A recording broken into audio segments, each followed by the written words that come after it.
प्रभु का धन्यवाद हो। परमेश्वर के संतानों, हम जानते हैं कि हम जब परमेश्वर के साथ, उसके पुत्र यीशु मसीह के साथ, उसके भेजे गए पवित्र आत्मा के साथ जब हम अपने समय को व्यतीत करते हैं, यह संसार से बिल्कुल अलग होता है। संसार इसे थोड़े भी अंश के रूप में नहीं जानता, पर आप जानते हैं। प्रभु कहता है कि मैं संसार पर नहीं परंतु तुझ पर अपने आप को प्रकट करूंगा। प्रिय भाई बहनों, हम जानते हैं कि जब हम परमेश्वर के समीप होते हैं तो बहुत सारी चीज़ें ऐसी हमारे आपके सामने आती हैं जिसका हमें सामना करना होता है। हम कहें उदाहरण के तौर पर बुरे आचरण, बुरे स्वभाव और ऐसे विपरीत परिस्थितियां सबके जीवन में आती हैं। हर एक प्रभु के दास दासी, हर एक विश्वास करने वाले जनों के जीवन में आती हैं। पर क्या वो जो हमारे विरोध में आती हैं, वो जो हमारे विपरीत आती हैं, क्या उससे हम हार मान लेते हैं? हम उसका इलाज कराते हैं, हम डॉक्टर के पास जाते हैं, हम तमाम ऐसे सही उपचार के लिए रास्ता खोलते हैं कि हम इस समस्या से छूट जाएं। उसी रीत से आप जानते हैं कि जब हम पवित्र शास्त्र के वचन को देखते हैं तो बहुत सारी ऐसी बातें होती हैं जो हमारे मन में उठती हैं प्रश्न के तौर पर, उसका उत्तर प्रभु देता है। हम जब एक एक वचन को पढ़ना शुरू करते हैं तो हम जानते हैं कि हम पहले बुरे थे, अब हम भलाई के रास्ते पे जीने लगे। पहले हम पाप में थे, पहले हम गुनाह में थे, अब हम पवित्रताई की दशा में जीना शुरू कर दिए। वचन जैसे ही पढ़ते हैं प्रभु आपकी मदद करते हैं। परमेश्वर आपको अपने वचन के द्वारा सहायता देना शुरू करते हैं और कहते हैं, मेरा बेटा और मेरी बेटी, मुझ पर विश्वास कर, मैं तेरे जीवन को शुद्ध करूंगा। यूहन्ना 15 अध्याय वचन 3 कहते हैं, जब मेरे वचन तेरे समीप जाएंगे तो शुद्धिकरण में बदल जाएगा। मेरे वचन है जो तुम्हें शुद्ध करेंगे। हाँ, हम उसके करीब आते हैं और हम जब अपने समय को परमेश्वर के साथ, उसके पुत्र यीशु मसीह के साथ व्यतीत कर रहे होते हैं तो हम अपने शरीर में तो कोई बदलाव नहीं पाते, परंतु हम अपने मन में एक नवीनीकरण, एक अध्यात्म का एक जीवन, एक ऐसा जीवन जो कि पाप से बहुत दूर, गुनाह से बहुत दूर और तमाम बुरी चीज़ों से बहुत दूर हम अपने आप को पाना शुरू करते हैं। यह हमारे लिए एक बड़ी उपलब्धि होती है।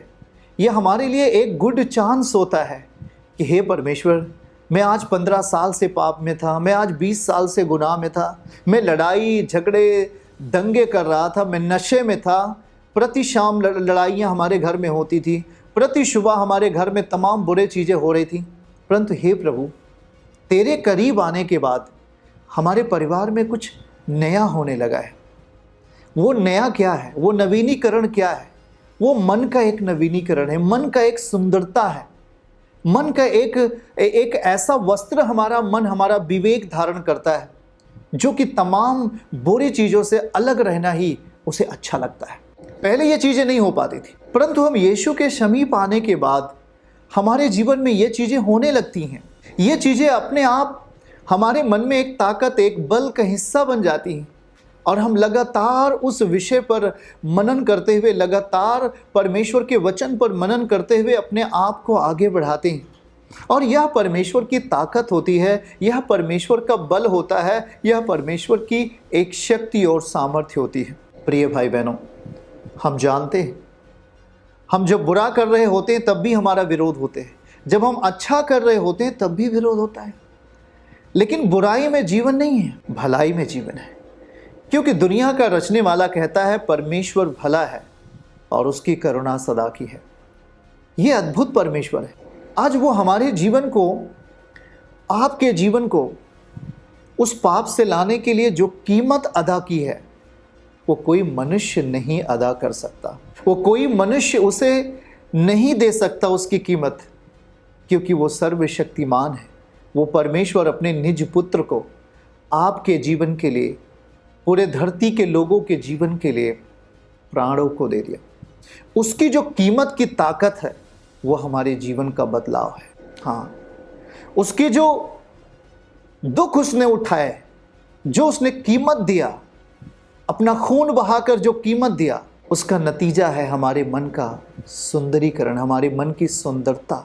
हम ये पहले भी चाहते थे, कि हे प्रभु मुझसे ये चीज़ ना हो, प्रभु मुझसे बुरे काम ना हो, पर अगली ही सुबह, अगली ही शाम, अगली ही रात वो चीज़ें फिर होती थी।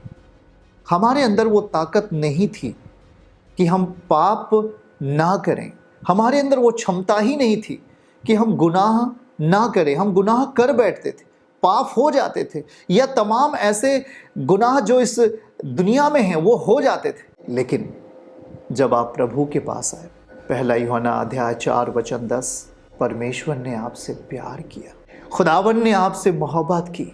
उसने अपने प्यार को इस रीत से प्रकट किया कि जब हम पापी ही थे तब मसीह ठीक समय पर हमारे लिए बलिदान हुआ। बाइबल बताती है रोमियो अध्याय 5 वचन 6 में, हम जब बलहीन थे, पाप हमको बलहीन बना रहा था, गुनाह हमको बलहीन कर रहा था, हम टूट रहे थे, हम निराशा में थे, हम तमाम ऐसे पीड़ाओं में थे, और संसार की तमाम ऐसी बुरी चीज़ें आपको घायल कर रही थी, आपको मार रही थी, आपको पीट रही थी, आपको धोखे में डाल रही थी, और हम केवल आंसू आंसू आंसू और आंसुओं में चले जाते थे।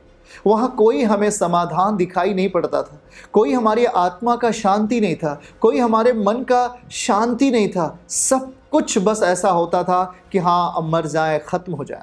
आत्महत्या आपके जीवन का समाधान नहीं है भाई। आत्महत्या ये जीवन का समाधान नहीं है। आप परमेश्वर के विरोध में काम करोगे, क्योंकि आत्महत्या आप किसके लिए कर रहे हैं? शरीर आपका नहीं है, आपका कुछ भी नहीं है, तो हत्या किसकी करोगे आप? आप परमेश्वर के प्रति नुकसान करोगे, आप परमेश्वर के विरोध में काम करोगे।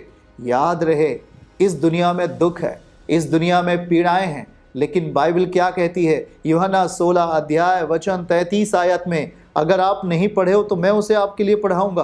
प्रभु कह रहे हैं कि मत डर, मैंने संसार को जीत लिया है। तुम्हें संसार में क्लेश होता है, वो लिखा है कि मैं तुमसे ये बातें इसलिए कह रहा हूं कि तुम्हें शांति मिले। तुम्हें इस दुनिया में क्लेश होगा, परंतु ढाढ़स बांध, मैंने संसार को जीत लिया है।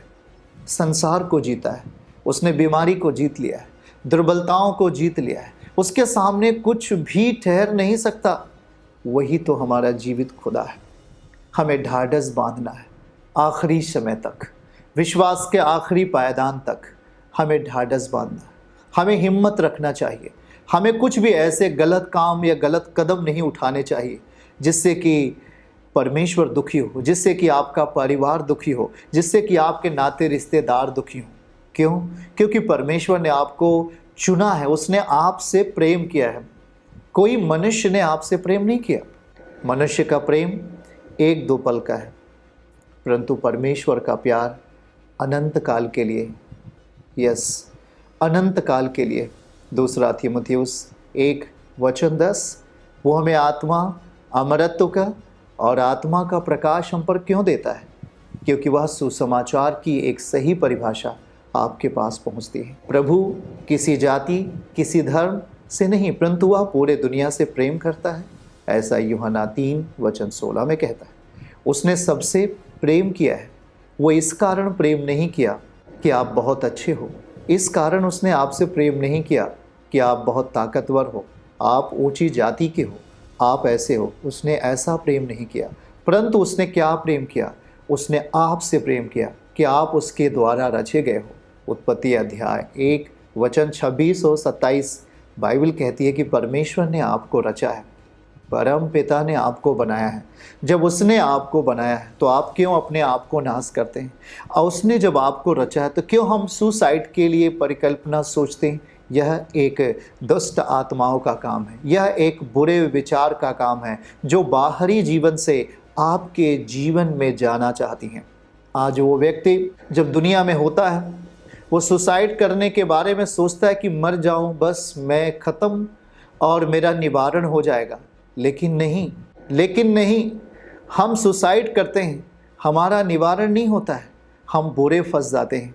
बाइबल बताती है आत्महत्या एक बहुत बड़ा गुनाह है, सुसाइड करना एक बहुत बड़ा गुनाह है। याद रहे कि इंसान का शरीर मरेगा, लेकिन वो अनंत काल तक विनाश के गड्ढे में डाल दिया जाएगा। हमारे लिए प्रॉब्लम खड़ी हो जाएगी, हमारे लिए समस्या खड़ी हो जाएगी। याद रहे, इसलिए बाइबल बताती है आप यीशु को देखिए।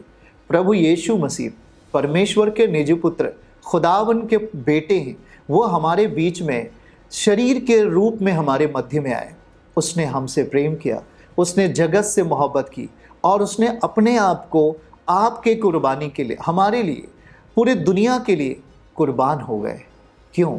आप जानते हैं कि कुर्बान होने के बाद वो जब कब्र में जाते हैं तो तीसरे दिन फिर से परमेश्वर का आत्मा उन्हें जीवित करता है और उन्हें फिर से दुनिया के सामने लेके आता है।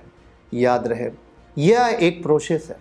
आप और हम इस दुनिया में जब जीते हैं तो दुख आते हैं, समस्याएं आती हैं, पीड़ाएं आती हैं, लेकिन आपका विश्वास, आपका भरोसा जो आपको उत्तम भाग का वारिश बनाएगा, जो आपको उत्तम भाग में लेके जाएगा, उसे हम अपने जीवन से ख़त्म न होने दें। विश्वास करते हैं, कोई चोरी आप नहीं करते।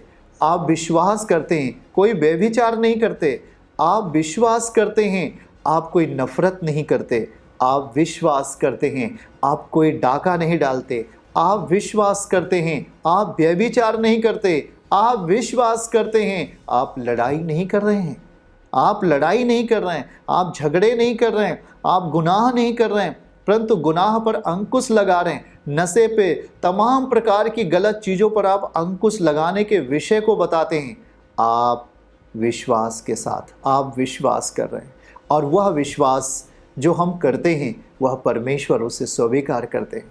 जब हम उसके पुत्र पर विश्वास करते हैं, परमेश्वर उसे स्वीकार करता है। जब हम उस पर भरोसा रखते हैं, परमेश्वर पिता उसे स्वीकार करते हैं। याद रहे, इस विश्वास के रास्ते हम उस पिता की अलौकिकता को अपने जीवन में देख लेते हैं। बाइबल बताती है, दुख, पीड़ाएं, ये सबका अंत है, परंतु आपके विश्वास का, जो आप यीशु पर रखते हैं, जो हम यीशु पिता पर विश्वास करते हैं, उसका कभी अंत नहीं है। वो अनंत कालीन रास्तों पर हमें लेके जाता है।